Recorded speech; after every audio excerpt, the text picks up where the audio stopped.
কুষ্টিয়া ৩ আসনে জামাতের প্রার্থী হিসেবে মনোনীত হয়েছে ইসলামী বক্তা ও বিশিষ্ট আলেমদ্বীন মুফতি আমির হামজা। আমির জামাত ডক্টর শফিকুর রহমান হাফিজাহুল্লাহ ঘোষণা অলরেডি দিয়েছেন, এদেশে যদি কোরআনের এই বিধান আমরা কায়েম করতে পারি, প্রথম দিন এই দেশ থেকে সাদাবাজি আমরা ঝাঁটিয়ে বিদায় করব। ইসলামী মূল্যবোধ বিশ্বাসী রাজনৈতিক দল বাংলাদেশ জামাতে ইসলামী কুষ্টিয়া ৩ আসনে তাদের প্রার্থী হিসেবে মনোনয়ন দিয়েছে দেশের বিশিষ্ট বক্তা ও ইসলামী চিন্তাবিদ মুফতি আমির হামজাকে। এই ঘোষণার পর থেকেই সাধারণ ভোটারদের মাঝে দেখা দিয়েছে ব্যাপক আগ্রহ ও আশাবাদ। উলামায়ে কেরামগণও এই মনোনয়নকে স্বাগত জানিয়েছে এবং মুফতি আমির হামজার সফলতা কামনা করেছে। জামাতের নেতৃবৃন্দ বলেছেন, এই মনোনয়ন কেবল একটি রাজনৈতিক সিদ্ধান্ত নয়, এটি জন আস্থার প্রতিফলন। এই মনোনয়নে কুষ্টিয়া ৩ আসনে নির্বাচনী মাঠে তৈরি হয়েছে নতুন উত্তেজনা। অনেকেই বলেছেন এটি হতে পারে একটি গেম চেঞ্জিং সিদ্ধান্ত। এখন দেখার বিষয় জনগণের এই প্রত্যাশা কতটা বাস্তবে রূপ নেবে। কুষ্টিয়া ৩ এখন নির্বাচনীভাবে বেশ উত্তপ্ত। আলোচনার কেন্দ্রবিন্দুতে রয়েছেন মুফতি আমির হামজা। Islamic TV, Jhenaidah.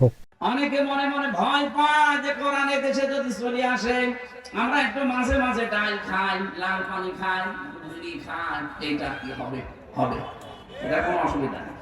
আপনি ডাল খেতে পারবেন, লাল পানিও খেতে পারবেন, বিড়িও খেতে পারবেন। কিন্তু এখন এই যে মসজিদ ৪ তলা দেখলাম, এই মসজিদে যদি কেউ এশার নামাজ পড়তে গিয়ে মসজিদের ভেতরে যাওয়ার পরে যদি ওর নেশা লাগে যে বাবা খাবে, নেশা লাগতে পারে, অথবা আপনার বিড়ি খেতে ইচ্ছা হচ্ছে, বলেন তো আপনার ৪ দেওয়ালের মাঝে খেতে পারবেন? বলেন, খেতে যদি চান ওখান থেকে বের হয়ে বাইরে খাওয়া লাগবে।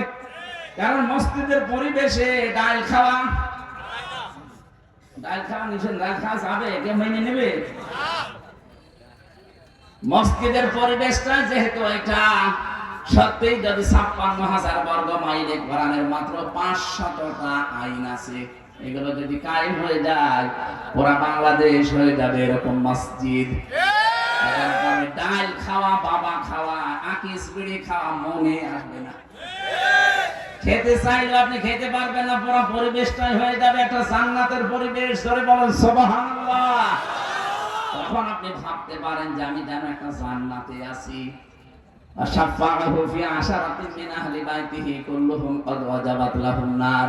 এটা যে হাফেজরা পাগড়ি নিল, এরা যদি সত্যিই কোরআনে কারীম বুকে ধারণ করে, আর একে যদি হালাল যা আছে হালালগুলো মেনে নিয়ে হারামগুলোকে ছেড়ে দিতে পারে, ওই পরিবেশ কায়েম করে কিয়ামতের দিন ১০ জন মানুষকে সুপারিশ করে সে জান্নাতে নিয়ে যেতে পারবে। আল্লাহ পাক আমাদেরকে হাদিসের এই ফাস্তা সহারাহু, কোরআনকে বিজয় করার মন মানসিকতা যেন সবার ভেতরে তৈরি করে দেন। বলেন আমিন।